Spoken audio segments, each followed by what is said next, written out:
Bem, boa noite a todos e todas. É um prazer estar aqui com vocês. Para dar início à nossa atividade, eu quero primeiramente apresentar a nossa entidade, a Camélias do Leblon, que é um coletivo formado por brasileiros e brasileiras, residentes na China, com algum vínculo com o país em questão. Ela foi criada para resgatar referências e contexto histórico que sirvam de inspiração no debate sobre China e Brasil. Troca de impressões e informações são cruciais. E nosso objetivo central é formar uma visão política sobre a relação sino-brasileira, informando, formando e formulando. O nome Camélias do Leblon ele surge Era um num resgate elogio histórico. profundo. Parte pela Camélias cianesas, que é uma flor que faz o chá, que vem da China. Ela é dispersa pelos portugueses até 1660. Uma princesa portuguesa faz esse lobby ali na corte britânica. O chá vira a bebida principal do Império Português até o final de 1700. E mais para frente, ali no começo de 1800, o Dom João chega a inserir esse chá no Brasil. Ele chega a trazer 300 chineses para fazer esse trabalho de dispersão desse chá. Mas ele fica muito restrito ao Rio de Janeiro e acaba não ganhando mais mercado. Quem acaba jorrando com esse mercado e brotando com isso acaba sendo os britânicos. Mais para frente, com o passar da história, o movimento abolicionista no Rio de Janeiro, o primeiro quilombo abolicionista, que foi o quilombo do Leblon, ele acaba produzindo esse chá como parte de suas atividades. Então, resgatar o que foi a luta do quilombo e a entrada do chá chinês no Brasil nos leva a pensar como é difusa a história e como é confusa a história. O quanto o Brasil acaba perdendo uma oportunidade, ou o Império Português acaba perdendo uma oportunidade de trabalhar com um mercado que serviu muito à coroa britânica, e o quanto também serviu de referência e força para o movimento abolicionista no Brasil. Então, esse encontro nos leva aqui também a ressaltar que hoje esse evento ele marca uma parceria do Camélias do Leblon com a Ansur, e que eu gostaria de passar a palavra para o nosso companheiro Granado para poder apresentar a Ansur para a nossa comunidade. Obrigado, Renato. Bem, primeiramente, aqui, bom dia a todos e todas. Aí na China, boa noite a todos e todas. O Instituto Ansur é um pequeno think tank. Primeiro, dizer o que significa Instituto Ansur. Instituto Sul-Americano para a Cooperação e a Gestão Estratégica de Políticas Públicas. Nós desenvolvemos uma série de atividades, temos como associados fundamentalmente ex-gestores públicos, tanto municipais, quanto estaduais, quanto federais, nacionais, quadros políticos e alguns acadêmicos, sempre com a lógica de aprofundar a discussão sobre políticas públicas ou também sobre a conjuntura política e geopolítica, elementos estruturantes da conjuntura política e geopolítica. Nós temos várias atividades, uma delas, que podemos chamar de carro-chefe, são um processo de debates chamado Domingueiras Amsur, que ocorre todos os domingos às 17 às 19 horas. Esses somos nós.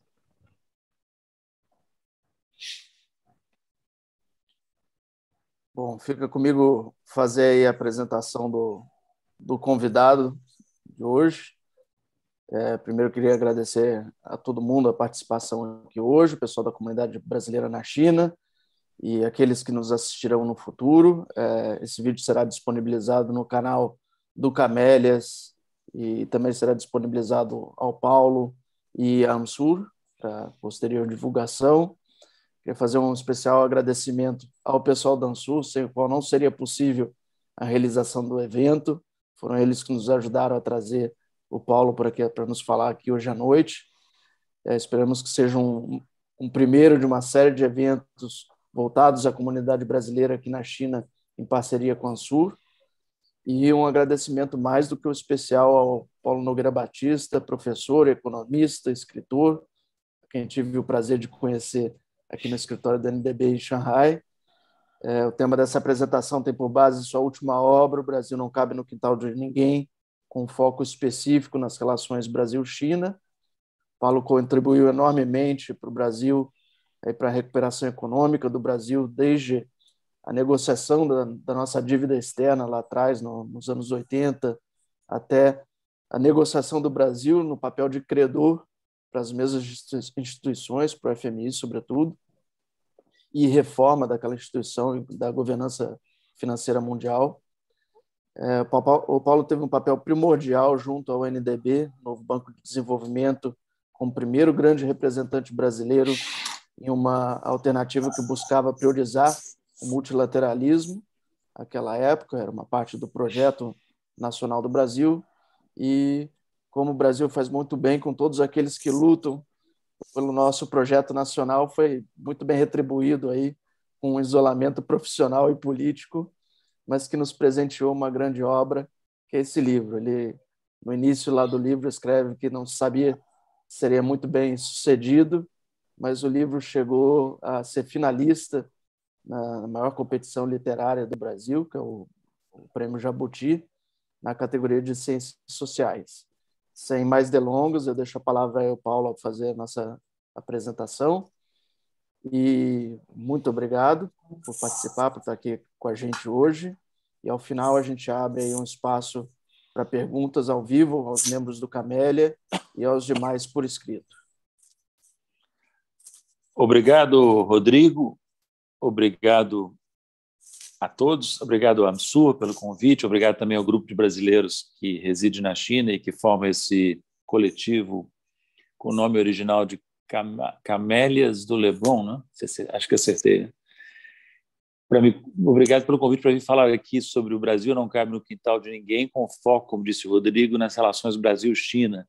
Uma perspectiva brasileira, e eu friso perspectiva e friso brasileira, porque esse tema é um tema muito vasto, esse tema Brasil-China, que pode ser abordado de várias maneiras, pode haver uma perspectiva chinesa, uma perspectiva americana, e eu, naturalmente, pela minha condição de brasileiro, vou adotar a perspectiva brasileira, vou me basear em parte nessa obra que aqui o Rodrigo fez referência, O Brasil não cabe no quintal de ninguém, especialmente na segunda edição, que saiu agora em 2021, que é mais ampla, mais atual e trata com mais detalhe dos BRICS, que, como eu vou mencionar na minha apresentação inicial, é um mecanismo importante de cooperação entre Brasil, China e os outros países dos BRICS, e que eu vou tentar explicar que esse mecanismo adquire uma importância especial num contexto de exacerbação crescente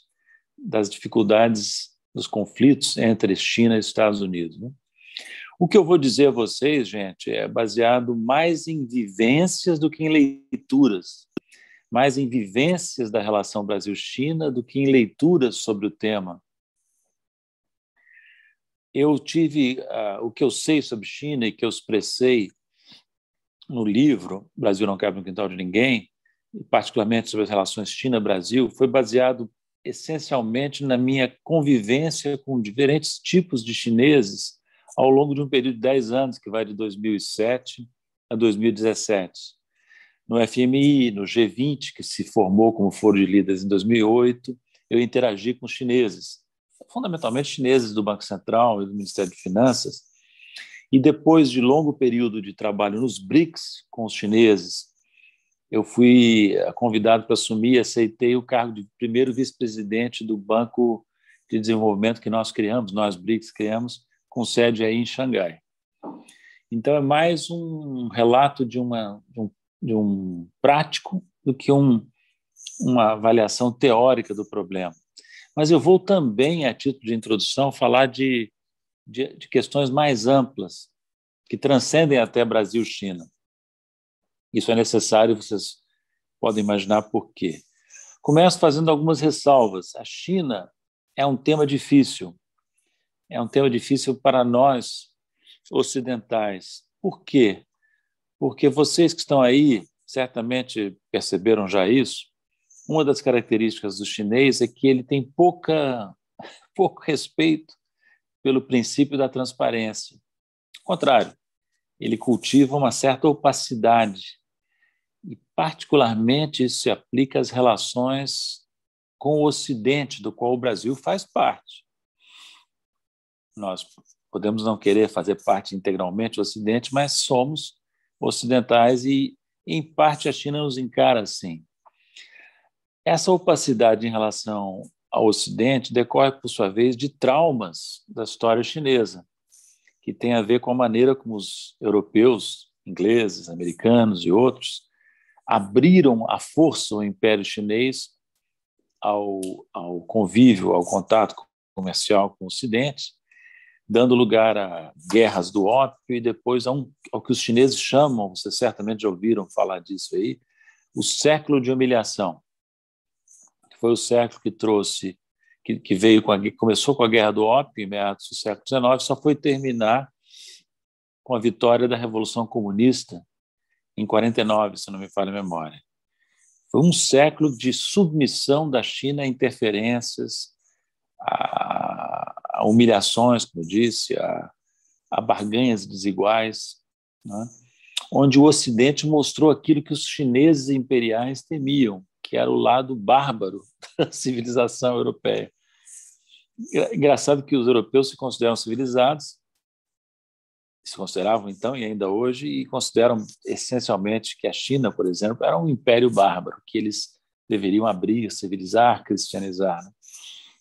Mas os chineses, com razão, temiam o que eles viam como bárbaros europeus e não conseguiram se contrapor de maneira eficaz a essa expansão europeia. Contrariamente ao Japão, né, que passou por dificuldades semelhantes na mesma época, mas depois se organizou e conseguiu resistir com sucesso à expansão, à tentativa de colonização ou semicolonização da parte dos europeus. Vejam vocês que a China só retoma a sua condição de plena soberania com a Revolução Maoísta, com a Revolução Comunista de 49, que é vitoriosa em 49 depois de longa luta, né? Só aí. E é importante entender isso, porque embora a economia chinesa não seja mais uma economia comunista, centralmente planificada, a China, enquanto país, e o Partido Comunista Chinês prestam homenagem a Mao, à Revolução, ao marxismo, que é uma homenagem tongue-in-cheek, digamos assim, mas que tem o seu lado de realidade histórica, né?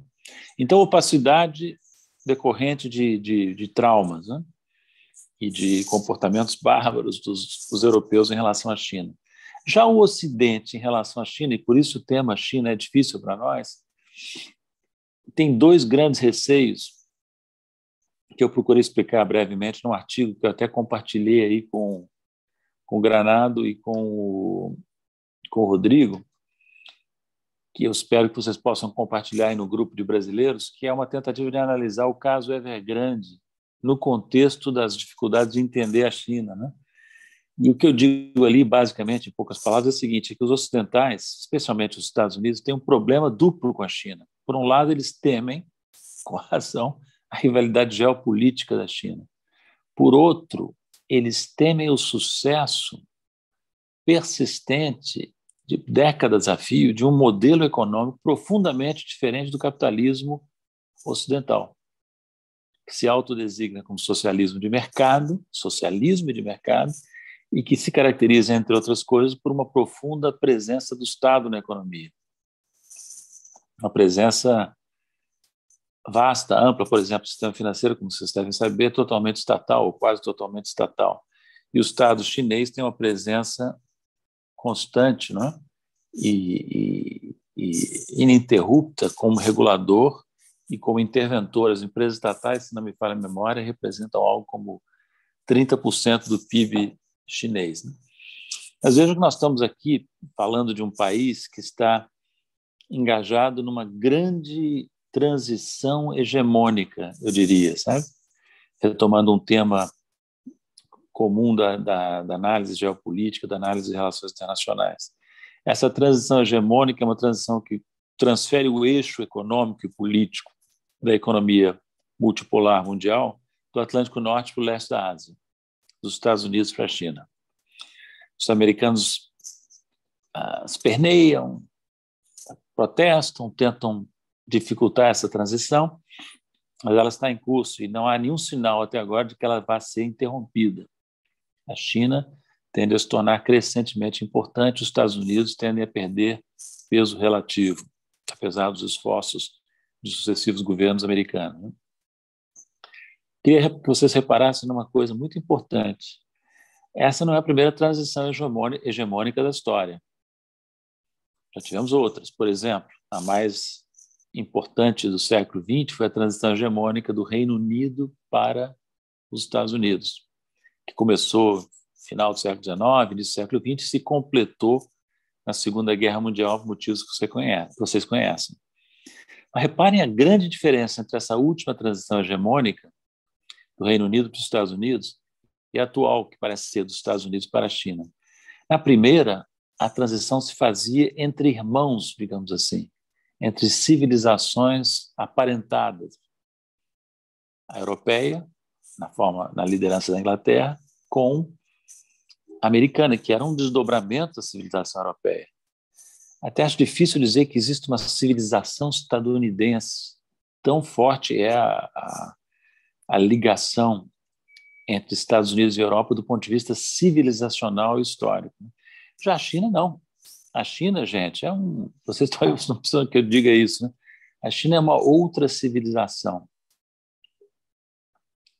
Não é uma civilização que tem raízes próprias que independem da civilização europeia estadunidense. A civilização chinesa, tem alguém disse, se não me engano foi o Kissinger, naquele excelente livro dele, On China, que a China deve ser entendida como uma civilização disfarçada de Estado-nação. Porque a China tem, de fato, um porte que poucos países no mundo têm, o Brasil tem também, para formar a sua própria civilização. Vejam que as civilizações, o que são as civilizações? São formas diferentes que a humanidade assume. Formas, às vezes, muito diferentes, tão diferentes entre si que parecem ser de outros planetas, né? Mas volto a dizer, poucos estados nacionais no mundo têm dimensão e força para construir uma civilização própria. A China tem. O Brasil também tem. Tanto que gerações anteriores de brasileiros, por exemplo, vocês lembram daquela coleção de análise da história econômica, política e cultural brasileira, excelente coleção, organizada pelo Sérgio Buarque de Holanda, que chamava Civilização Brasileira, História da Civilização Brasileira. Porque existe isso. A civilização brasileira é algo que pode acontecer porque o Brasil não cabe no quintal de ninguém. O Brasil é um dos grandes países do mundo, em termos geográficos, populacionais, econômicos. Vamos comparar Brasil e China do ponto de vista da dimensão. Territorialmente, a China é mais ou menos do mesmo tamanho que o Brasil, um pouco maior, não é? Do ponto de vista da economia, a China é muito maior que a brasileira, mas não tanto em termos per capita. Só há poucos anos a China ultrapassou o Brasil em termos per capita. A China e o Brasil são, portanto, países de renda média ainda, de desenvolvimento intermediário, né? E do ponto de vista populacional, a China, evidentemente, é o maior país do mundo em termos de população, e o Brasil tem uma grande população, uma das 10 maiores do mundo, a 6ª maior, se não me falha a memória, mas, evidentemente, a China é muito maior em termos absolutos. Então, no meu entender, tem duas coisas que tornam a China mais poderosa que o Brasil, que constituem, digamos assim, a base do maior poder relativo da China em comparação com o Brasil. População, consequentemente PIB em termos absolutos, e uma noção muito clara que os chineses têm, que nós brasileiros não temos, de interesse nacional estratégico. O Brasil teve, em alguns momentos da sua história, essa noção, em vários momentos, mas perdeu inteiramente no passado recente, com Temer e, sobretudo, com Bolsonaro. Mas vamos recuperar.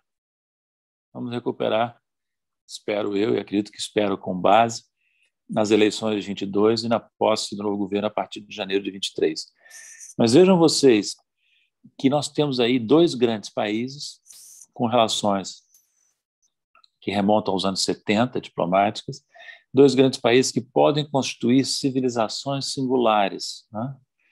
Reparem que nós estamos falando de uma transição hegemônica num mundo multipolar. Aliás, nós temos um planeta multipolar há mais de 500 anos. Não tínhamos antes, né? Porque antes da civilização europeia capitaneada por Portugal nas grandes navegações, o que nós tínhamos era um planeta onde as civilizações existiam estanques, com pouco ou nenhum contato. Então, nós tínhamos nas Américas, por exemplo, a civilização asteca, a civilização inca, que mantinham algum contato entre si, mas não muito, e nenhum contato com as outras civilizações de outros continentes. Nós tínhamos a civilização chinesa e a indiana, que mantinham pouco contato com a civilização europeia, apenas nas rotas da seda, inauguradas por Marco Polo e outros. Desde a grande expansão europeia, a civilização europeia, que foi uma expansão global, mudou. Aí nós passamos a ter um mundo multipolar. Nunca deixamos de ter, porque por maior que fosse o poder de certas potências hegemônicas, na fase inicial da expansão europeia, nós tivemos a hegemonia das potências ibéricas, Portugal, Espanha. Depois, uma transição para a hegemonia da Holanda e da Inglaterra. Depois, a Inglaterra compartilhou essa hegemonia com as potências continentais europeias. Mas nunca houve, a rigor, um momento unipolar. Sempre foi multipolar. Sempre foi um conflito, uma competição, que às vezes se degenerava em guerra, entre potências mais ou menos dinâmicas, né?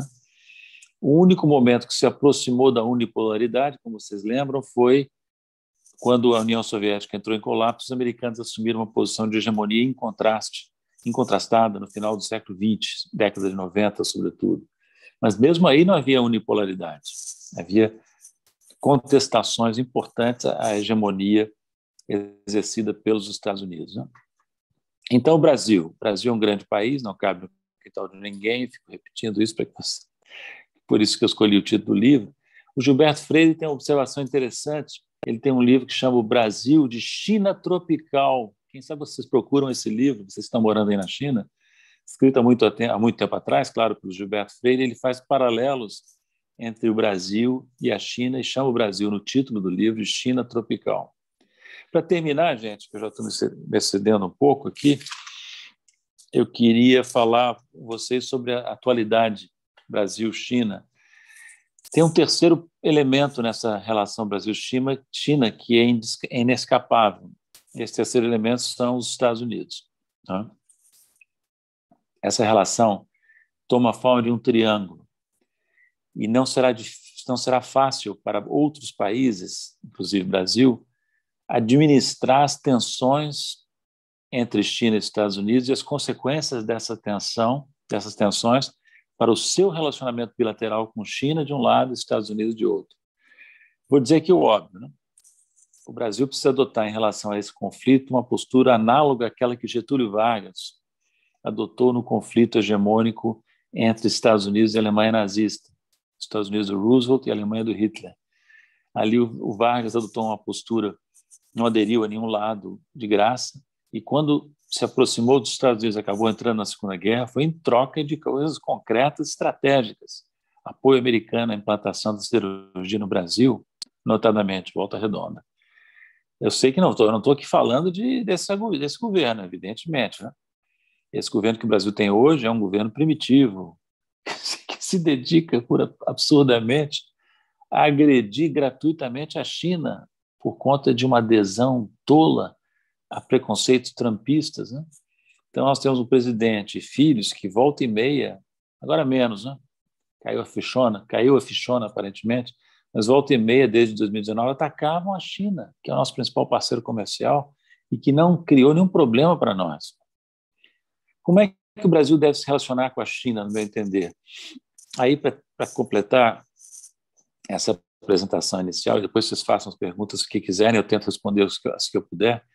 Eu acho que o mecanismo BRICS, Brasil, Rússia, Índia, China e África do Sul, adquiriu uma importância interessante, porque é uma forma que o Brasil tem de aprofundar, manter as suas relações com a China e com os outros, sem que isso caracterize, aos olhos americanos, necessariamente, pender para a China em detrimento dos Estados Unidos. Vejam que o Brasil tem que ser muito estratégico, né? Não vai comprar as brigas da China com os Estados Unidos, não vai comprar as brigas de ninguém com os Estados Unidos. Vai continuar amigo dos Estados Unidos, continuar amigo da China, sem sacrificar os interesses brasileiros em nenhum milímetro. Ou seja, a China tem problemas com Hong Kong, tem problemas com Taiwan, tem problemas com o Tibete, tem problemas com Xinjiang. O Brasil não vai interferir nisso, não vai tomar parte nessa controvérsia, mas também não vai, aos olhos do Ocidente, aos olhos dos Estados Unidos, aparecer como linha auxiliar da China nesse conflito. Isso não tem nada a ver com o Brasil, óbvio, né? O Brasil pode ter as suas opiniões, pode até expressá-las quando conveniente, mas não deve se meter nesse vespeiro. Deve manter uma relação altiva, eu não gosto muito da palavra altiva, uma posição independente em relação a todos os países e ser amigo de todos os países. Não tenho tempo de falar isso agora, mas o Brasil tem características que nos permitem ter uma civilização nacional de defesa de interesses do povo brasileiro que seja também, ao mesmo tempo, universal, coisa que eu não vejo na China nem nos Estados Unidos. A agenda americana é nacionalista, egoísta, a agenda da China é nacionalista, estreita. Nacionalista no mau sentido, tanto a agenda americana como a agenda chinesa. Ao passo que a agenda brasileira pode ser uma agenda nacionalista com conotação universal. Motivos que eu posso te explicar se vocês tiverem interesse nesse tipo de divagação. Então, agora que nós temos esse problemão no mundo, que é o conflito entre China de um lado e Estados Unidos de outro, o Brasil tem que se valer dos BRICS para continuar trabalhando, cooperando com a China, inclusive, por exemplo, no banco que eu ajudei a criar, o novo Banco de Desenvolvimento, que não está indo tão bem e que é um instrumento grande, viu? Caro, custa muito dinheiro e tem que ser melhor aproveitado do que foi nos seus primeiros 6 ou 7 anos de existência. Finalmente, me interessa muito saber a opinião de vocês sobre o caso Evergrande, que é uma fonte de preocupação para a China, evidentemente, mas também fora da China. Você sabe que os romanos tinham um presságio, não é? Tinha um nome, tinha um mote, que é que o nome é um presságio. Os nossos amigos chineses estão se esmerando na escolha de nomes para companhias imobiliárias que depois se revelam problemáticas. Evergrande é uma mistura de inglês com espanhol, que significa, ironicamente, grande para sempre. Ironicamente. E nos últimos dias veio a público que uma outra incorporadora imobiliária, menor que a Evergrande, chamada Fantasia, também está entrando em default. Então já temos Evergrande, Fantasia, 2 casos no mesmo setor, aparentemente não interligados, vamos ver, mas podem ser sintomas, principalmente a Evergrande, de problemas mais estruturais no mercado imobiliário, que é um segmento muito importante para a economia chinesa. Então, era isso que eu queria dizer, transmitir a vocês, me coloco à disposição para nós podermos ter uma discussão de alguns temas até umas 11h30, daqui a 1 hora, por favor, tá bom? Obrigado. Bom, muito obrigado, Paulo. Eu abro a perguntas a todos que fazem parte do Camélias. Na verdade, a gente não tem muita gente hoje em dia, no momento online aqui. Eu acho que a gente pode abrir a todo mundo que quer participar. Quem tiver alguma pergunta, por gentileza, pode começar. Senão eu começo com uma aqui já em mente.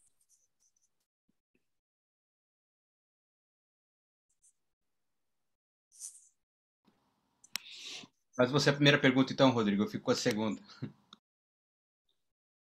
Bom, vou começar então. Bom, passou muita água, né, desde a sua estadia aqui, Paulo, em Xangai. Brexit, o trumpismo passou, virou agora uma nova presidência, onde sabemos bem, em relações geopolíticas, não muda muita coisa. Existe uma uniformidade ali nos 2 partidos que existem, mas muita água passou desde então. Dizia o Engels, né, que a história ela não é nem linear nem circular, ela segue em zigue-zagues. E no teu entendimento, hoje a gente está num movimento ainda de bipolarização, que seja de formação de 2 grandes blocos antagônicos, de um lado Inglaterra e Estados Unidos e uma parte da Europa, de outro Rússia, China, e essa é a tendência, ou já existe um retorno ao multilateralismo, e se não, para quando isso? Posso responder a sua ou o Renato fala primeiro? Quer falar, Renato? Não, responde primeiro, aí depois a gente vai seguindo com o debate. Tá. Interessante, Rodrigo, é você lembrar essa frase do Engels, que eu não conhecia, ou não me lembrava dela, que a história não é nem circular, nem linear, mas segue em zigue-zague. É exatamente isso, né? O Engels tem uma outra frase, mais famosa do que essa, que é bem interessante para usar como gancho para comentar a estrutura chinesa. O Engels dizia que o Estado é o comitê executivo da burguesia. E eu diria que na China, a burguesia, no sentido das corporações privadas e públicas, são o comitê executivo do partido político comunista, do Estado. É a burguesia, digamos assim, que é comitê executivo do Estado chinês. Uma inversão da famosa frase do Engels. Mas multilateralismo, eu diria o seguinte, o multilateralismo, tal como nós o conhecemos, foi inaugurado pelos americanos e europeus, sobretudo pelos americanos, depois da Segunda Guerra Mundial, com uma forma de organizar a Pax Americana no pós-guerra, com exclusão do bloco soviético e da China, vocês lembram, né? Esse multilateralismo sofreu uma série de abalos muito graves no século XXI e está, não digo moribundo, mas está muito decadente.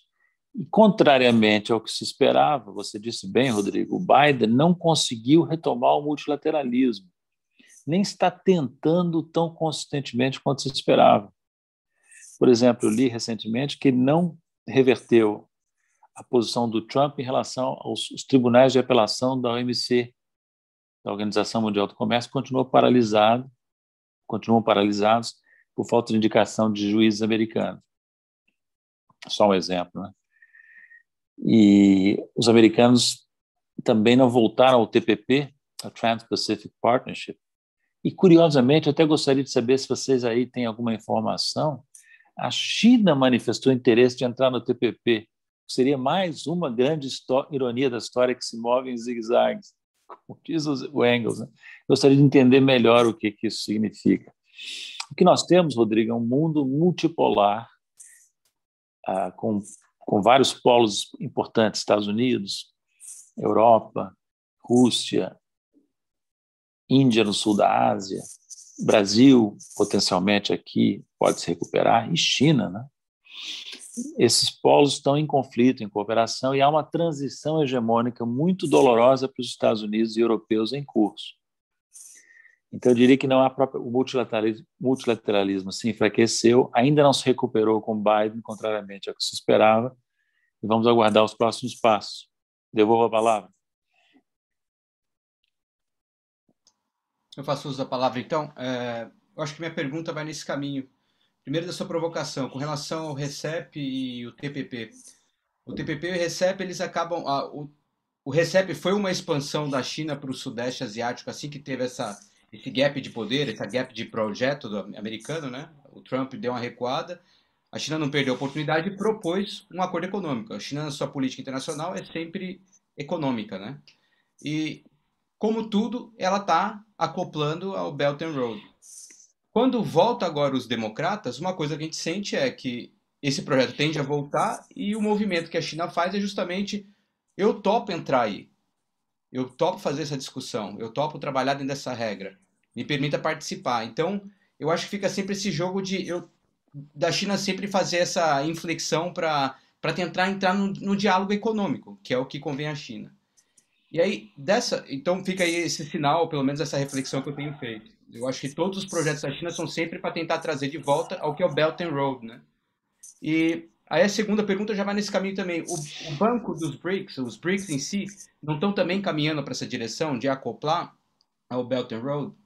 E na relação Brasil-China, Estados Unidos, o Brasil não teria que jogar como jogou a China naquela relação Rússia e Estados Unidos também, na década de 70, quando fez a reaproximação do Nixon? Isso não seria uma boa referência de prática política? Como você falou, acaba não se dispondo com questões políticas que não lhe convêm, mas sempre fazendo o jogo para lá e para cá e não abandonando ninguém. E se tiver uma oportunidade também, dá uma explorada nessa questão esse universalismo brasileiro. Por onde você caminha aí? Obrigado. São vários pontos interessantes, Renato. Eu vou começar de ordem de trás para frente, com China. Bem lembrado, viu? Eu lembrei o exemplo do Getúlio, mas também nós podemos lembrar o exemplo do Mao se posicionando entre o Nixon e o Brezhnev, nos anos 70. Bem interessante essa sua lembrança. É exatamente isso. Naquela ocasião, a China era menos importante do que a União Soviética e os Estados Unidos, e se posicionou entre as duas grandes potências em disputa de uma maneira interessante, né, para explorar as divergências. A mesma coisa fizeram os americanos, né, que para fortalecer o seu poder de barganha com a União Soviética, se aproximaram do mal. Só o Nixon pôde fazer isso por ser um republicano conservador, pôde fazer isso sem causar, aparentemente, grande escândalo no deep state americano. A questão do acoplamento do Banco dos BRICS, do novo Banco de Desenvolvimento aí de Xangai, a Belt and Road, não é tão simples, viu? Os chineses gostariam muito. Quando eu ainda estava no banco, em 2016, os chineses, inclusive, propuseram ao NBD que entrasse num grupo de bancos multilaterais de desenvolvimento para assinar um termo de entendimento, um memorando de entendimentos. Eu conto isso no livro, O Brasil Não Cabe no Quintal de Ninguém, para organizar a participação do nosso banco e dos outros bancos multilaterais no financiamento de projetos de infraestrutura, do Belt and Road Initiative, né? E eu posso te dizer que, na época, houve muita dificuldade que eu acho que também se reproduziria hoje, apesar de muita água ter passado embaixo da ponte, como diz o Rodrigo. Essa dificuldade principal é a Índia. A Índia tem grandes temores em relação a isso, por causa de várias questões, rivalidades históricas com a China, mas particularmente porque alguns dos projetos da China com o Paquistão, na iniciativa Belt and Road, são ligações ferroviárias que ligam o Tibete com portos paquistaneses, Karachi, um outro, e passam por território contestado entre Paquistão e China, Paquistão e Índia. Então, os chineses aí pisaram nos calos importantes e eu creio que não será tão fácil simplesmente acoplar. Nem nos interessa, viu? O Brasil também não interessa que o banco fique caudatário de iniciativas de nenhum outro país membro. O banco tem que ter autonomia para apoiar os 5 países membros e outros que surgirem, né? Agora, é interessante essa questão do TPP, não é? E do RCEP. O TPP, por exemplo, nele está a Austrália, nele está também o Japão. Dificilmente a Austrália e o Japão concordariam com a entrada da China se os Estados Unidos não dessem um clearing. A Índia não sei se faz parte do TPP, mas basta o caso do Japão e da China, do Japão e da Austrália, para ver a dificuldade. Até me pergunto, os chineses que eu conheci jamais anunciariam que querem entrar num clube sem antes terem determinado que o clube aceitaria o seu ingresso. Será que isso mudou? Também tem que ver se as cláusulas típicas do TPP não são muito invasivas para uma economia como a chinesa, que preza muito a sua autonomia. Enfim, é um grande tema esse. China, TPP, RCEP, que a gente poderia tentar explorar mais à frente. E sobre o universalismo brasileiro, aí da margem, dá panos para manga, né? O que eu digo é o seguinte, eu acho que eu me filio a uma corrente de brasileiros que sempre acreditou que o Brasil, pelas suas dimensões populacionais, geográficas, econômicas, também por suas características históricas, culturais, tem um papel a desempenhar no mundo e não apenas na nossa região. É o Brasil que pensa grande. É o Brasil que sabe que pode dar uma contribuição à humanidade. Não pode, é tão grande o Brasil e tem características tão especiais que ele não pode se cingir aos seus interesses e aos interesses da sua vizinhança imediata. Eu digo isso, pode parecer um pouquinho extravagante, mas lembrem que o Brasil já estava tendo esse papel, começando a ter esse papel no governo Lula, em menor medida no governo Dilma. O Brasil era presente, eu posso dizer, porque eu não li a esse respeito, eu vivenciei. Eu estava presente em quase todas as grandes agendas internacionais. E ninguém estranhava, hein? Ninguém estranhava que o Brasil estivesse presente. Os americanos, às vezes, ficavam um pouco incomodados com o protagonismo brasileiro. Eles não estão querendo muito que outros países das Américas venham a ter um papel protagônico independente daquele que exerce os Estados Unidos.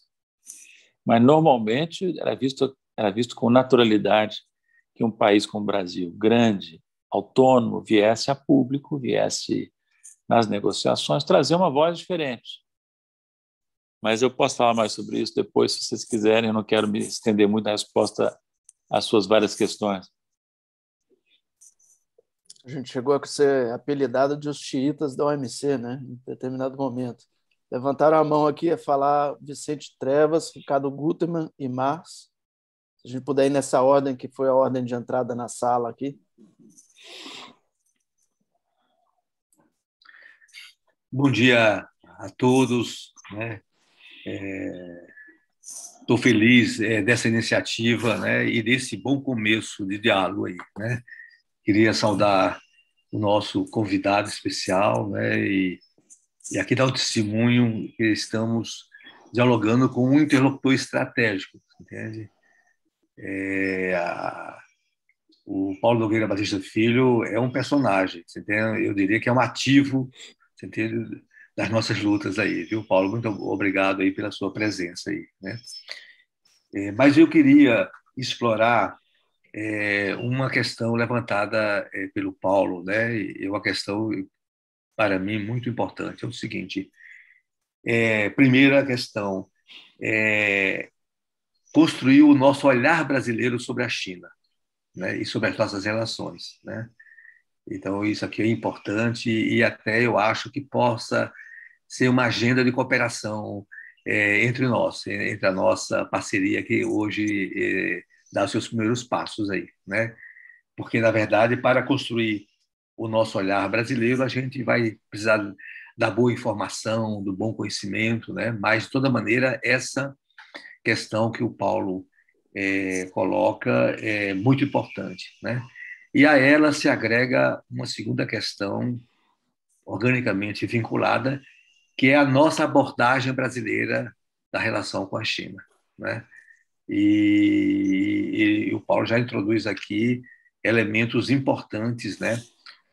Como os nossos interesses estratégicos, né? Como lidar, e também sugere que nós tenhamos essa grande capacidade de saber lidar com essa complexidade, porque a relação com a China é uma relação com o sistema mundial e é uma relação com esse momento que ele também nos enuncia e que vale a pena aprofundar, da transição hegemônica no mundo contemporâneo, né? Então, eu queria deixar isso como, pedir ao Paulo algum comentário, mas também deixar como uma agenda nossa que a gente possa retirar daqui, viu? Para a nossa continuidade da cooperação, né? E a segunda grande questão é o tema civilizatório, ou de civilizações, né? Ou seja, essa possibilidade de nós sermos também, no nosso projeto, um projeto de criar uma civilização. Aliás, alguns já, o próprio Gilberto Freire já avançava o tema da uma civilização nos trópicos, né? Mas eu queria dizer o seguinte, que um elemento dessa possibilidade, que não é só um desejo abstrato, né?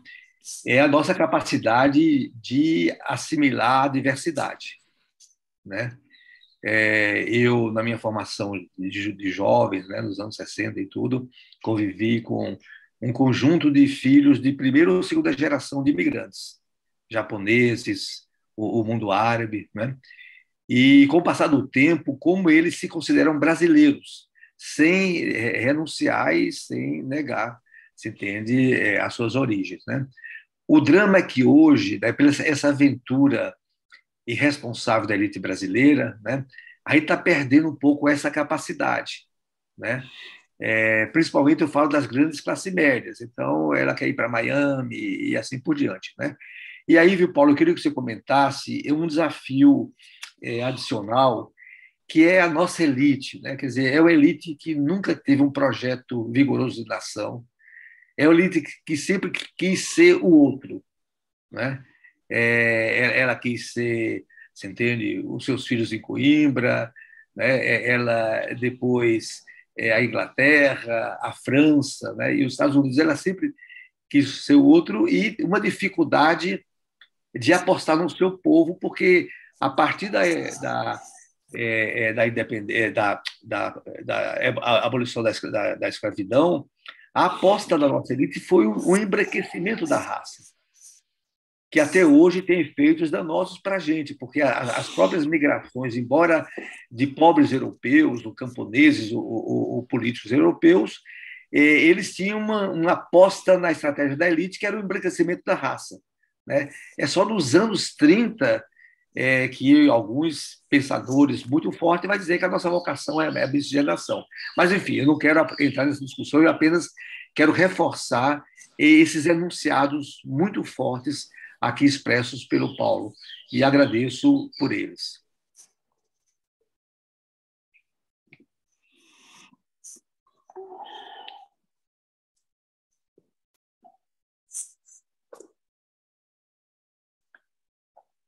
Querem fazer, Paulo, querem fazer 3 perguntas e eu respondo depois?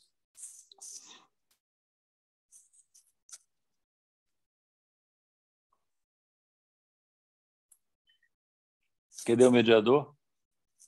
Isso. Vamos lá, ainda tem pendentes aqui, Ricardo Gutermann, Marx Go e agora também o César Oller. Posso fazer, então? Bom dia, boa noite.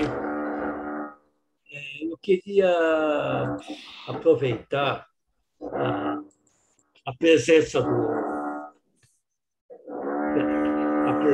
do Paulo e fazer 2 perguntas que, digamos, são talvez clássicas, mas que acho que são centrais para o entendimento do que nos espera para frente. A primeira, nessa transição geopolítica, a gente, historicamente, constata que essas transições sempre têm alguma mediação bélica. A última, tivemos as 2 guerras mundiais no centro da transição. Nesse momento, a China tem aumentado os seus investimentos militares,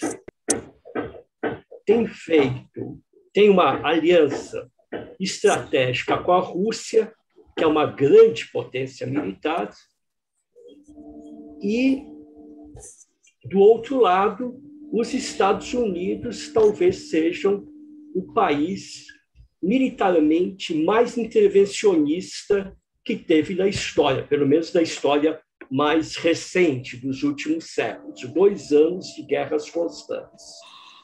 Então, eu queria ouvir a opinião do Paulo sobre essa questão, se a gente corre o risco de que essa transição de hegemonia também tenha um risco bélico. A China já declarou que abre mão de intervenções militares, mas os Estados Unidos não o fizeram.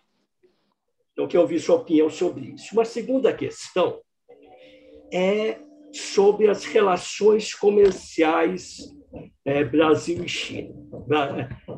A China é o principal parceiro comercial do Brasil hoje, mas o perfil dessa relação é basicamente da venda de produtos primários do Brasil para a China e de produtos manufaturados da China para o Brasil.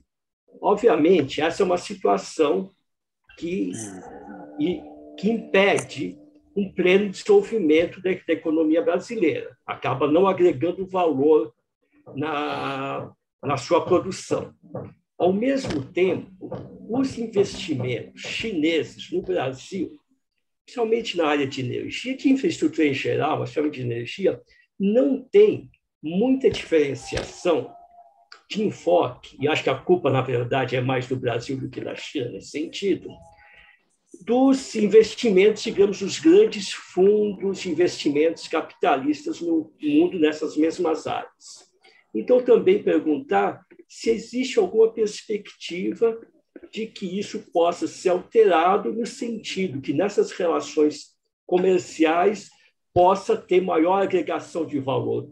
No Brasil, possa ter um incremento de produtividade e as condições para que isso ajude a alavancar o desenvolvimento brasileiro. Tá bom. Entendido. É isso. Vamos, Rodrigo. Vamos lá. Ricardo, aliás, Márcio. Com você. E aí, depois do Márcio, César. Depois do César, salvo engano, é o Paulo lá de Nanchang, mas está o nome Adriana aí. Rodrigo, não era o caso de, depois da terceira intervenção, o Paulo Nogueira pudesse responder, para não ficar muito extenso, né? Depois da terceira, eu respondo. Vamos lá. Como o Paulo preferir, porque eu sei que você está deixando rolar aí, eu estou deixando rolar também, mas começa a ficar complicado lembrar tudo. Mas se quiser, comenta esses dois e a gente faz mais dois, eu acho que é melhor. Tá ok. Certo. O Vicente, obrigado por suas palavras. Está me ouvindo, não? O volume ficou baixo. Sim. Obrigado por suas palavras. Eu acho que você fez uma observação interessante sobre as elites brasileiras. Você fez uma coisa que pouca gente faz, que é retornar aos tempos da relação da intelectualidade e da classe dirigente brasileira com a Universidade de Coimbra, em Portugal. Foi a primeira ligação externa, digamos assim, de colonização acadêmica das classes dirigentes brasileiras, né? Não foi inteiramente negativa, porque muitos dos brasileiros que se destacariam na independência, José Bonifácio entre eles, foram formados em Coimbra, né? O ponto importante no seu comentário é que Coimbra prefigura o que depois nós veríamos, a relação de dependência cultural em relação a universidades inglesas, francesas, americanas, até os dias de hoje, né? Então, as elites brasileiras têm um lado mimético, caudatário, meramente reprodutivo dos padrões intelectuais e dos valores a eles associados, que vêm da Europa e agora, mais recentemente, dos Estados Unidos. Isso é um grande problema. É um grande problema cultural e político brasileiro. Agora, para não ficar inteiramente no negativo, as elites do atraso não são totalmente representativas das elites brasileiras. Existe uma outra vertente que o Barbosa Lima Sobrinho chamava de Partido de Tiradentes, que é o partido daqueles que acreditam no Brasil, que percebem que nenhum país no mundo consegue se estabelecer com segurança e prosperidade sem resguardar a sua independência, a começar pela independência de pensar, que é fundamental. Sim, vamos mandar os nossos estudantes para Estados Unidos, Europa, para a China, por que não? Já deve ter aumentado muito o número de brasileiros estudando na China, e isso é muito bom. Mas todos os brasileiros que forem para lá têm que voltar para o Brasil como brasileiros, e não como brasileiros aculturados em padrões europeus, americanos, ou agora mais recentemente chineses. O Ricardo Gutermann levanta duas questões. Ele usa uma expressão paradoxal, mediação bélica, né? Interessante expressão que o Ricardo usa, porque, na realidade, o que existe é mediação diplomática para evitar o recurso à ação bélica, mas, na realidade, as guerras também são mediações, como diz o Ricardo. E elas tiveram, a segunda e a primeira, um papel fundamental nas últimas transições hegemônicas que nós vimos no mundo. Agora, repara, Ricardo, que quando eclodiu a Primeira Guerra, havia duas nações europeias disputando a hegemonia, a Inglaterra e a Alemanha. A Alemanha do Kaiser e a Inglaterra imperial. E da guerra surgiu uma outra questão, que foi o declínio já da Inglaterra e também, mais ainda, da Alemanha, que perdeu, em face da ascensão dos Estados Unidos. E essa ascensão dos Estados Unidos se aprofundaria na mediação bélica da Segunda Guerra Mundial, quando a Inglaterra, para conseguir sobreviver, teve que se reduzir a uma situação de dependência econômica, financeira, em relação aos Estados Unidos do Roosevelt. Sobre a questão mas a questão que você coloca, teremos uma mediação bélica no século XXI? Possível, viu? É possível. É possível. Tem muitos intelectuais, estudiosos de relações internacionais, que têm lembrado, entre eles, se não me engano, o nome dele me escapa agora, mas já vai voltar, que tem lembrado o que se chama de armadilha de Tucídides, que é uma analogia entre o conflito China-Estados Unidos hoje com o conflito Esparta-Atenas, que antecedeu a guerra, que se expressou e antecedeu a guerra do Peloponeso, na Grécia Antiga. Em poucas palavras, como é que se resume a armadilha de Tucídides? A potência estabelecida vê com desconfiança, maus olhos, ressentimento, a ascensão da nova potência. Esparta achava que Atenas estava ficando forte demais e resolveu enfrentá-la. Os Estados Unidos estão achando que a China está ficando forte demais e pode resolver enfrentá-la. Não acredito que isso esteja no horizonte imediato, Ricardo. Por quê? Porque os Estados Unidos estão demonstrando que, apesar da sua intenção de continuar a ser o número 1 do mundo, o líder mundial não autoproclamado, eles não estão dispostos mais, e já há muito tempo, a pagar o preço total que uma nação imperial desse molde precisa pagar, que inclui presença física de tropas do país nos países que ofereçam maior risco ao império. Já no Vietnã, essa disposição foi desafiada e fracassou. Agora, mais uma vez, de maneira estrepitosa, de novo, no Afeganistão. Então, eu não vejo os americanos partindo para a briga, mas há tensões crescentes e o risco não pode ser descartado. Aliás, qual é a lição que o Brasil tem que tirar? Eu digo isso no meu livro, O Brasil não cabe no quintal de ninguém.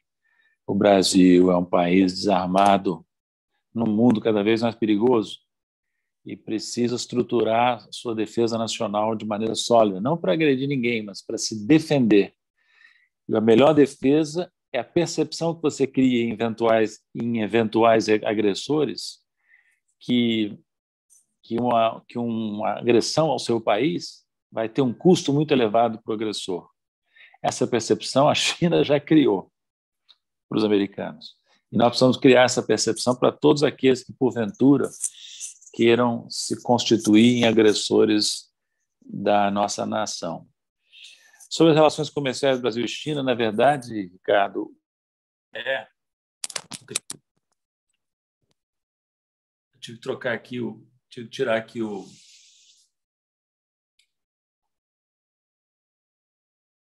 eu tive que tirar aqui o fone de ouvido porque a bateria está acabando e eu não consigo carregar e usar o fone de ouvido ao mesmo tempo. Mas então, a China já é para o Brasil o principal parceiro comercial desde 2009. E uma coisa interessante, se vocês observarem os dados de fluxos internacionais de comércio, vão verificar que nos últimos 20 anos, ou algo assim, houve uma transição comercial muito interessante. A China, antes, os Estados Unidos eram o principal parceiro comercial para grande parte do mundo, para grande parte dos parceiros comerciais, dos parceiros do mundo, inclusive Brasil. Nos últimos 20 anos, essa situação mudou. Um número crescente de países tem na China o principal parceiro comercial bilateral, e não os Estados Unidos. Isso é a expressão no plano do comércio, dos fluxos de comércio, da transição hegemônica que eu fiz referência antes. O perfil do comércio Brasil-China, você tem razão, é muito ruim para nós. É um perfil, aspas, neocolonial, perfil econômico neocolonial. Nós exportamos produtos primários e importamos manufaturas, reproduzindo a velha relação centro-periferia que nós tínhamos com a Europa e depois com os Estados Unidos. Isso não pode continuar. Nós temos que ter uma política de planejamento que nos permita agregar valor no nosso comércio com a China e também que nos permita orientar os investimentos chineses diretos para os setores que a economia brasileira queira privilegiar em termos de desenvolvimento nacional. Retorno aí a vocês para outras perguntas. Respondo mais tempo. Seguindo aqui a fila, Mars, depois o César. E aí, por último, a gente tem ainda sinalizado já o Paulo Castro.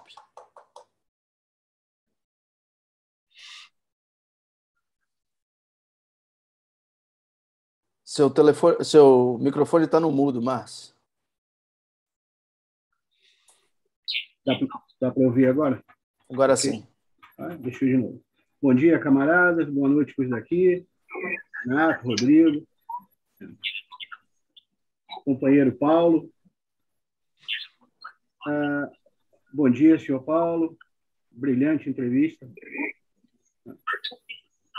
O senhor falou sobre mundo multipolar em uma das respostas.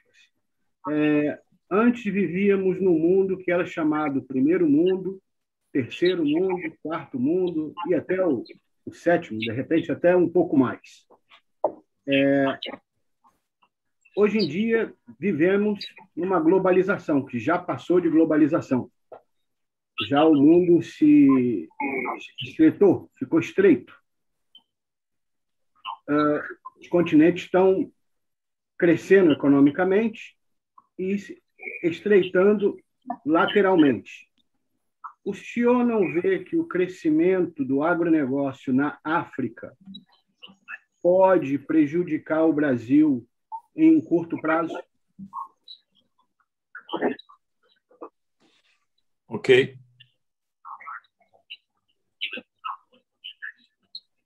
Vamos para o César, aí a gente responde essas duas e passa para o Paulo.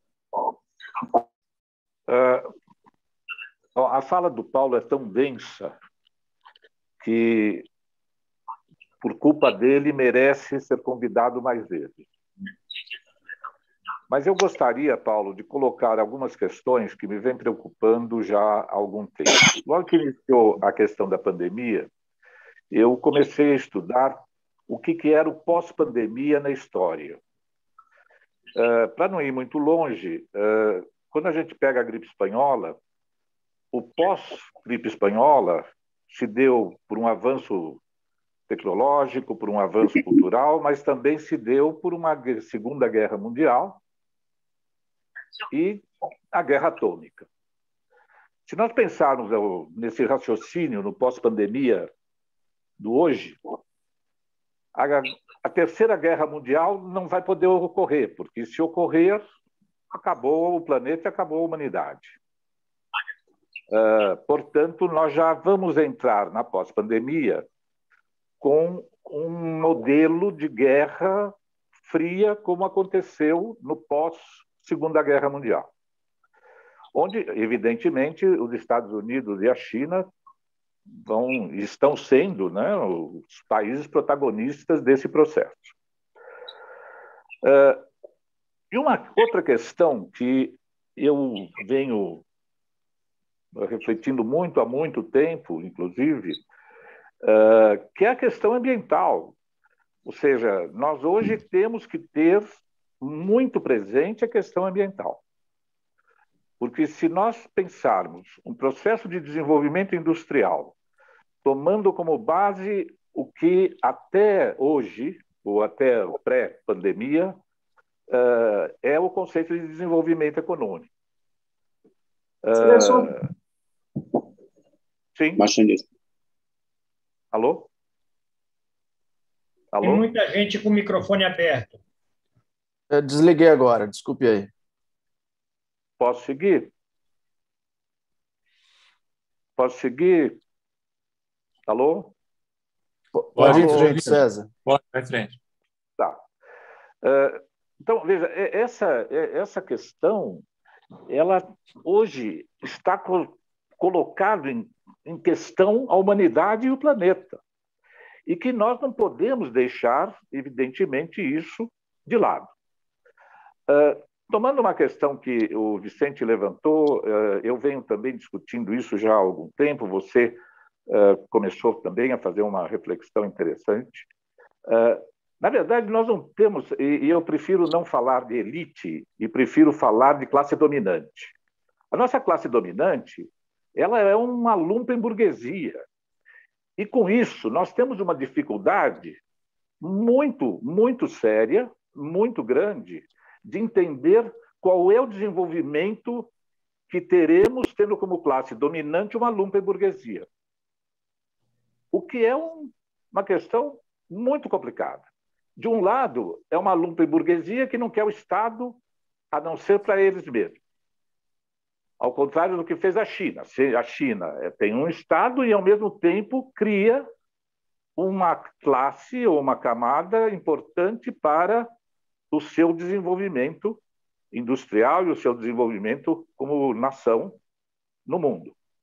Então, eu acho que valeria a pena, e eu gostaria de te ouvir, provavelmente mais de uma vez, ou seja, não só hoje, né? Sobre questões que, a meu ver, estão sendo postas e dadas no futuro pós-pandemia, que vai ser um futuro diferente, a meu ver, daquilo que é o futuro que a história veio trazendo, ainda que eu acho fundamental que a gente volte à história. Muito obrigado, Paulo.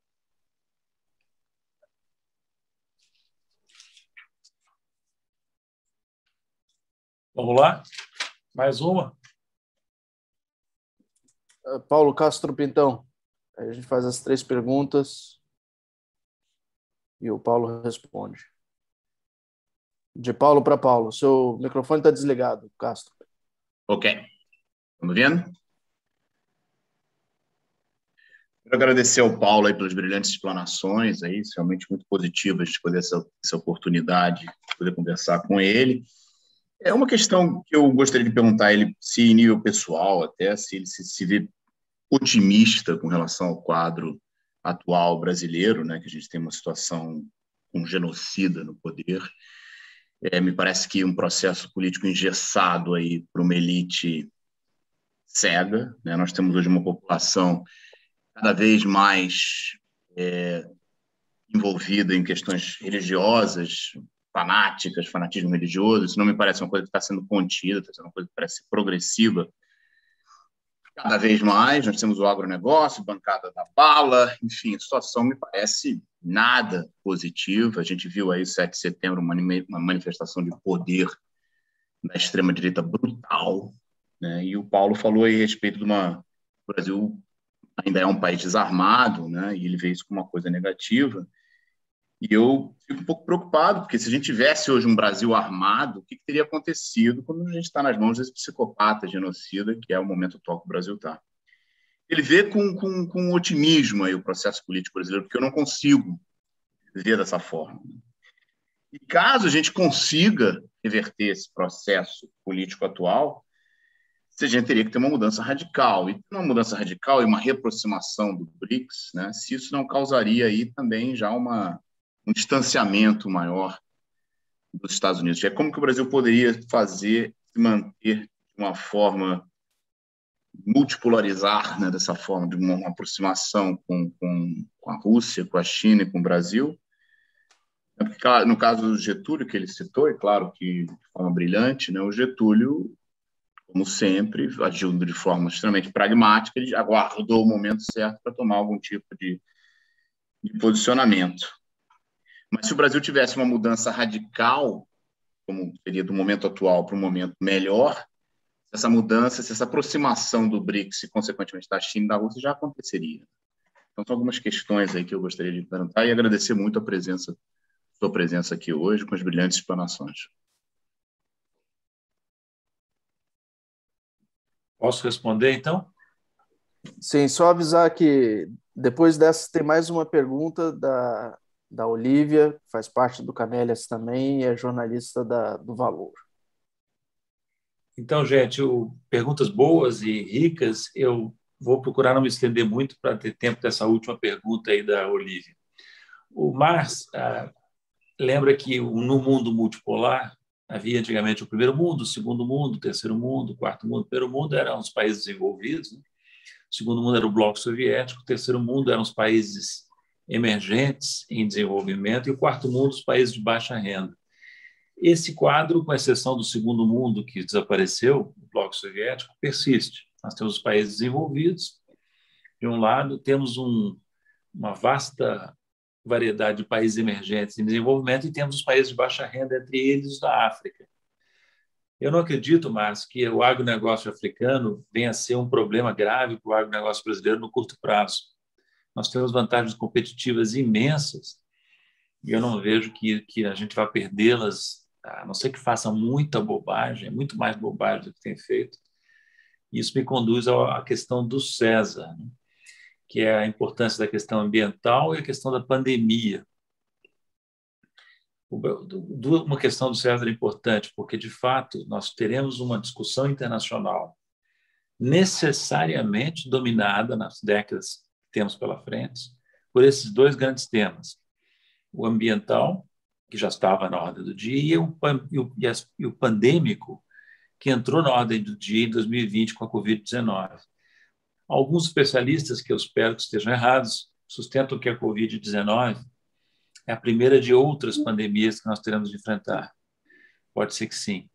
De qualquer maneira, o combate à pandemia de um lado, o combate à crise ambiental do outro, transcende as fronteiras nacionais e requer necessariamente cooperação internacional. E o Brasil tem todo o potencial, como grande nação que é, de participar criativamente dessa discussão internacional. Nada a ver com o que tem sido feito agora, né? Onde o Brasil se contrapõe de forma tosca, até criminosa, aos consensos científicos internacionais na área da saúde e na área do clima. O Brasil tem potencial para ser uma força positiva, defendendo seus interesses, mas levando em conta os interesses dos outros países. Porque nenhum governo pode imaginar, por mais primitivo que seja, que vai fazer o que bem entende na área ambiental e que outros países sofrerão consequências e terão que sofrer porque, aspas, a Amazônia é nossa. É nossa, sim, mas nós não podemos nos eximir de discutir os efeitos internacionais que a nossa ação na Amazônia e em outros biomas brasileiros possam ter, né? O César fez uma boa observação. De fato, é melhor falar em classe dirigente ou classe dominante do que em elite, que elite tem uma conotação positiva que a nossa classe dirigente não merece.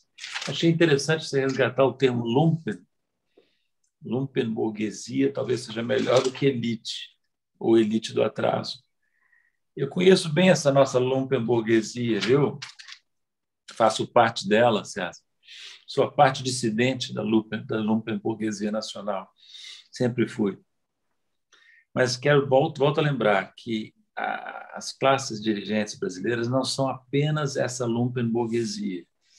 Nós temos toda uma outra tradição intelectual, política, de atuação internacional, que não é lumpen.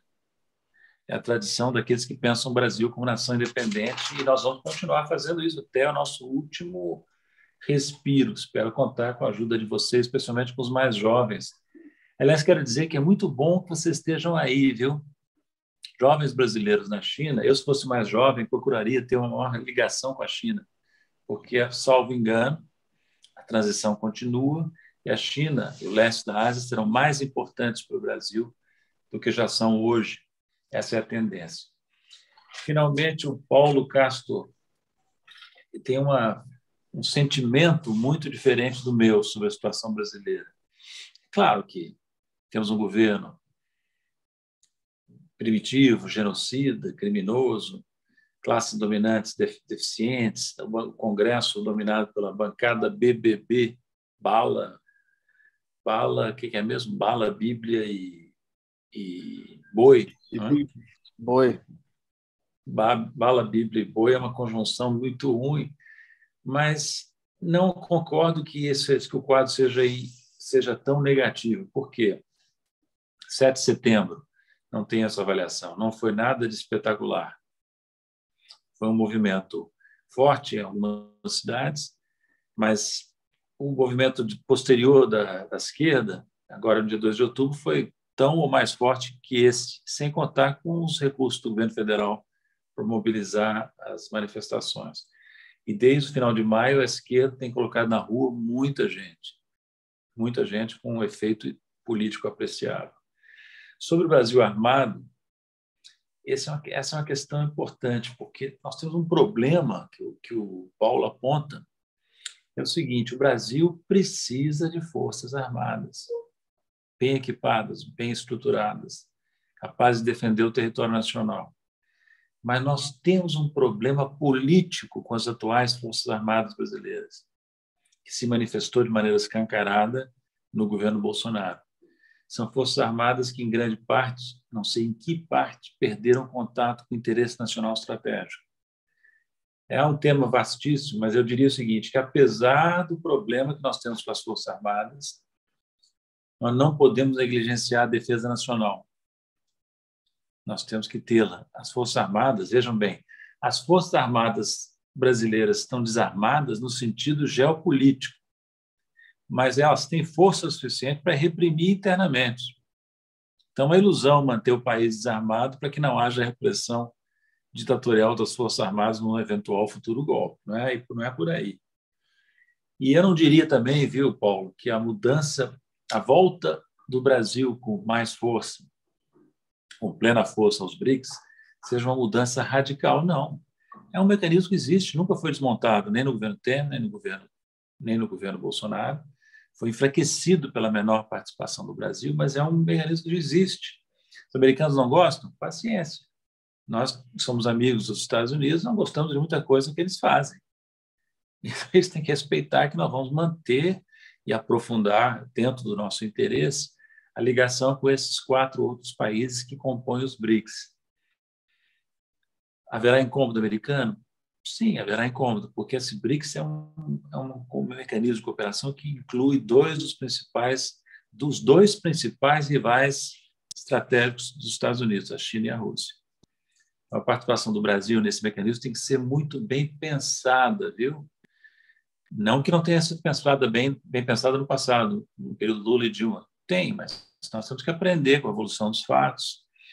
E eu diria que é muito importante que a mensagem seja dada aos europeus, sobretudo os americanos, que a nossa participação reforçada nos BRICS não é um gesto de hostilidade aos Estados Unidos ou à Europa, e sim é um gesto de promoção dos interesses brasileiros e circunscrito a áreas de cooperação comuns, econômicas principalmente, culturais, que não implicam absorção, adesão do Brasil, como eu disse, a questões graves que opõem a Rússia aos Estados Unidos e a China aos Estados Unidos. Não. O Brasil não vai ser tolinho, né, de se meter a isso, se meter, né, no meio dessas confusões. O Brasil tem os seus interesses, as suas contradições com os Estados Unidos, com China, com Rússia, e vai defender os seus interesses privilegiando os mecanismos de cooperação que existem. Se os americanos quiserem mudar de postura, por exemplo, nós vamos abrir os braços. Na verdade, essa articulação diplomático-política, econômica, BRICS, é uma operação muito delicada, viu? Tem que ser conduzida com muita inteligência pelo nosso lado. E nós queremos que os americanos, os europeus saibam, dentro do possível, que não é um movimento anti-Ocidente, é um movimento pró-participantes dos BRICS, que são grandes nações emergentes que não se sentem suficientemente representadas na governança internacional criada no pós-guerra. É isso, fundamentalmente, entende? Então, eu, contrariamente ao meu xará Paulo, estou na expectativa de que a gente possa retomar a nossa atuação internacional com nomes, inclusive, que já tiveram grande participação, estão aí na ativa, o Celso Amorim e vários outros, né, para que o Brasil possa sair dessa escuridão em que começou a entrar no governo Temer e que mergulhou de cabeça no governo Bolsonaro, né? Vocês que estão aí podem até me dizer ou não. Os nossos chineses, que vocês conhecem, devem estar perplexos com a decadência brasileira, porque eles estavam acostumados a se relacionar com o Brasil totalmente diferente. Não esse anão ressentido, mas um país grande, pacífico, aberto às relações internacionais, aberto à cooperação com a China e com outros países emergentes, e também com o Ocidente, entende? E eu queria deixar essa palavra para vocês. Continuem aí na China, trabalhando para representar o Brasil. Vocês podem não ser representantes oficiais do Brasil, mas serão sempre vistos pelos chineses como representantes do Brasil, com os sintomas do Brasil. Então, carreguem aí nossa bandeira, tenham um pouco de paciência, que janeiro de 23 está chegando, e nós vamos retomar de maneira construtiva as nossas relações internacionais, inclusive com a China. Obrigado. Vamos para a última pergunta da Olivia. O Márcio está com a mão levantada, eu não sei se eu deixei de abaixar. Já foi feita a pergunta ou se tem mais uma pergunta? Eu estou meio sem tempo, viu? Vamos Mas eu respondo a última, Olivia. Vamos dar a última pergunta à Olivia. E, bom, a gente espera poder repetir essa conversa aí mais vezes. Vamos sim. Fala, Olivia. Bom, oi, Paulo. Bom dia a todos. Obrigada pela sua presença aqui. Belíssima apresentação, excelentes explicações. Boa noite, pessoal, colegas lá da China. Eu, na verdade, eu ia fazer uma pergunta sobre BRICS, mas acho que você já explorou bem o tema. A gente pode deixar isso para mais tarde. Mas eu queria ainda assim fazer uma provocação, porque o próprio criador do acrônimo BRICS, o Jim O'Neill, ele escreveu um artigo recente numa dessas revistas famosas aí, Foreign Affairs, Project Syndicate, não me lembro agora qual, em que ele criticava justamente o fracasso contínuo do bloco do BRICS, que completa 20 anos, né, esse ano. E então eu queria ainda dentro dessa linha do BRICS, nessa provocação, assim, se você percebe que há uma resistência nessa questão da transição hegemônica, né, para um mundo mais multipolar, que é a proposta da China e que é um pouco, pelo que eu entendi do seu pensamento, como que você vê que o Brasil deveria se posicionar, embora a nossa postura hoje do governo federal jogue muito contra isso, né? E também ver no sentido de que, já que a gente está falando, o tema dessa palestra foi o nome do seu livro, né? O Brasil não cabe no quintal de ninguém. Entender um pouco aí como que a proposta do livro, como que as ideias que você traz no livro podem contribuir para a gente tentar romper com esse discurso hegemônico. Obrigada. Olivia, o livro é justamente um relato de uma vivência nos BRICS, no FMI, no G20, com vistas ao futuro, para que os brasileiros, inclusive os mais jovens, como você e vários outros que nos ouviram aqui hoje, tenham noção do que é o Brasil ou do que pode ser o Brasil, entende? Então, eu não vejo nenhum problema no Brasil, superada a crise política interna, retomar um papel internacional construtivo, ativo. Não vejo nenhum. Até prevejo que essa atuação, caso, por exemplo, o Lula seja eleito em 22 e tome posse em janeiro de 23, não me surpreenderia em nada que já no primeiro ano o Lula e os seus ministros atuassem de forma completamente diferente e marcassem presença. Eu não tenho dúvida em dizer isso. Essa é uma das áreas em que um eventual governo Lula could hit the ground running, para usar uma expressão dos americanos. Porque o Lula, quer se goste do Lula ou não, eu respeito aqueles que não gostam, o Lula demonstrou, enquanto presidente, uma capacidade de articulação internacional que surpreendeu a todos, inclusive a seus amigos mais próximos. Não é? E uma capacidade de atuação ecumênica, que condiz bem com o que eu estou dizendo aqui sobre os BRICS, entende? Tenho toda certeza que o Lula e seus ministros adotarão em relação aos BRICS algo semelhante ao que eu disse aqui. Porque o que eu disse aqui foi, na realidade, uma transposição para os dias de hoje do que foi a Constituição dos BRICS, que, aliás, não tem 20 anos, não, viu, Olivia? Não, ele começou em 2008. O que tem 20 anos é o acrônimo lançado pelo Jim O'Neill. O Jim O'Neill, de fato, tem feito algumas manifestações bastante negativas. Eu, inclusive, cito no meu livro uma delas, uma afirmação muito negativa do Jim O'Neill sobre o Banco dos BRICS. Ele tem razão, em parte, porque os BRICS se enfraqueceram em razão de coisas como o declínio do Brasil, a partir de 2006, os conflitos crescentes entre China e Índia, que levaram, inclusive, a escaramuças na fronteira de novo no ano passado, né? As dificuldades da Rússia com o Ocidente, que levaram a Rússia a adotar, em relação ao Banco dos BRICS, uma postura pouco construtiva, em alguns aspectos, como eu descrevo também no livro, entende? Agora, o Jim O'Neill não tem razão em ser tão derrotista assim, e dizer que fracassos sucessivos. Não. Aí o Jim O'Neill está vestindo o boné de americano, acho que ele é americano. Não. o que há é que, quer se goste ou não, quer os americanos o queiram ou não, o mecanismo continua, apesar das suas dificuldades. Todas as reuniões continuam a ocorrer, o Fundo Monetário dos BRICS está em funcionamento, o Banco dos BRICS, com defeitos também, está em funcionamento. As duas iniciativas, o Fundo Monetário e o Banco dos BRICS, poderiam ter ido muito mais longe, mas avançaram, apesar de tudo. Não acredito que surja uma guerra entre Índia e China, que seria fatal para os BRICS, né?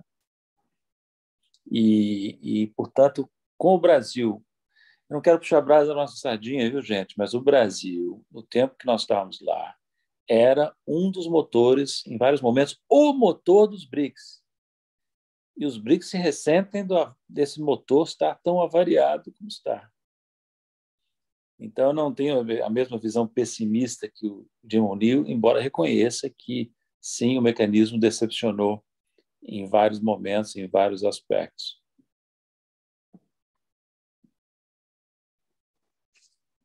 Bom, são 11h30 da manhã aí no Brasil, você havia avisado, já passou, na verdade, das 11h30, você havia avisado que era o limite do tempo. Eu queria só agradecer muitíssimo pela presença, espero vê-lo novamente nesse espaço, que a gente tenha outras oportunidades aí de se falar com alguma frequência, e vê-lo aqui em Xangai depois de 2023, a pandemia permitindo ou não, mas de volta ao banco, se possível, porque é um processo super importante. Mais uma vez, muito obrigado, pessoal da AMSUR. Eu não sei se vocês gostariam de terminar aí com a palavra, mas, enfim, um agradecimento a todos. Nossa parte também muito grato aos nossos parceiros e também ao Paulo, e muito obrigado a todos, e vamos dar continuidade.